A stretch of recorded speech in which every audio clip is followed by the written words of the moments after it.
नमस्कार मंडळी, स्वागत आहे तुमचं पुन्हा एकदा आपल्या नवीन ब्लॉगमध्ये. तर आज आद्विकला आणि नेत्राला गार्डनला फिरायला न्यायचं होतं.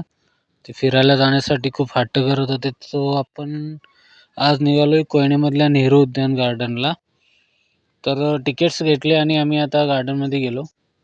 बघू शकता ते जे साईडला प्राणी होते, म्हणजे प्राण्यांचे स्टॅच्यू होते, ते मी मुलांना दाखवत होतो. नेत्रा बघत होती. आणि त्याच्यानंतर थोडं पुढे आल्यानंतर त्या गार्डनमध्ये असं काही पाहण्यासाठी हे आहेत, बघू शकता. त्याच्यानंतर आम्ही पुढे गेलो. तर पुढे मुलांना झोपाळ्यात बसायचं होतं, त्यामुळे आद्विक आणि नेत्रा फिरत होते तिथे. तर आद्विकला घेऊन रेशमावरती चढली घसरगुंडीवरती. नेत्रालाही जायचं होतं, पण सुरुवातीला ती घाबरत होती. ती वरती बसून त्याला एकट्याला बसून ॲक्च्युली भीती वाटत होती, म्हणून ती घेऊन बसली होती त्याला. तर अशा प्रकारे काही मस्ती चालली होती. नेत्रा खूप स्माईल करत होती, खूप बरं वाटत होतं तिला.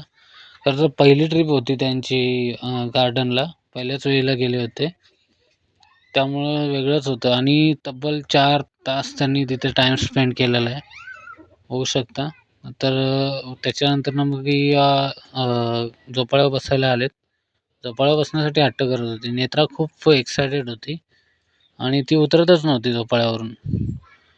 ती गेल्यापासून झोपाळ्यावरच खेळत होती जास्तीत जास्त करून. आद्विकला एवढा काही झोपाळ्यावरती इंटरेस्ट नव्हता, पण नेत्रा खूप म्हणजे झोपाळ्यासाठी खूप हट्ट करत होती आणि तिने खूप टाईम स्पेंड केला झोपाळ्यावरती. खूप वेळ झोपाळ्यावरती ती खेळत होती, बघू शकता.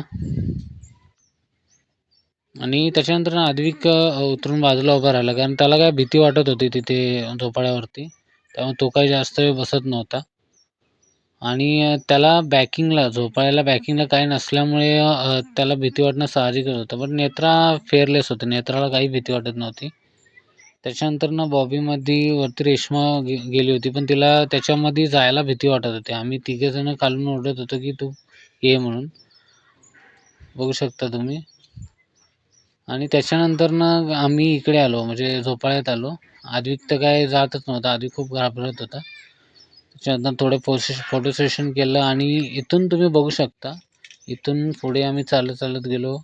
ही सतत नेत्रा मस्ती करत होती. आणि हा जो समोरचा व्ह्यू आहे, हा आपला शिवसागर जलाशयाचा बॅक वॉटरचा व्ह्यू आहे.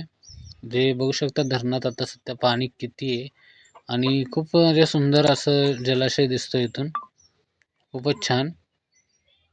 हा दोन्ही साईडचा व्ह्यू आहे, म्हणजे मी जरा झूम करून दाखवला. हा खरं तर इथून धरणाचं डिस्टन्स लांब असल्यामुळे व्यवस्थित दिसत नव्हतं. त्याच्यानंतर पलीकडच्या बाजूला आलो आम्ही, तर तिकडे पण बॅक वॉटर दिसत होतं. हे बॅक वॉटर म्हणजे आत्ता एवढं दिसतंय. हेच बॅक वॉटर तुम्ही जर मार्च एप्रिलकडे बघितलं तर खूप खाली गेलेलं असतं, म्हणजे एवढं खाली गेलेलं असतं की आजूबाजूची आपल्याला माती दिसते पूर्ण लाल.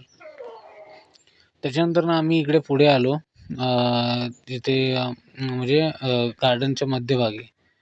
ते जरा सावलीत बसलो, कारण खूप दमलो होतो मुलांच्या मागे पळून पळून.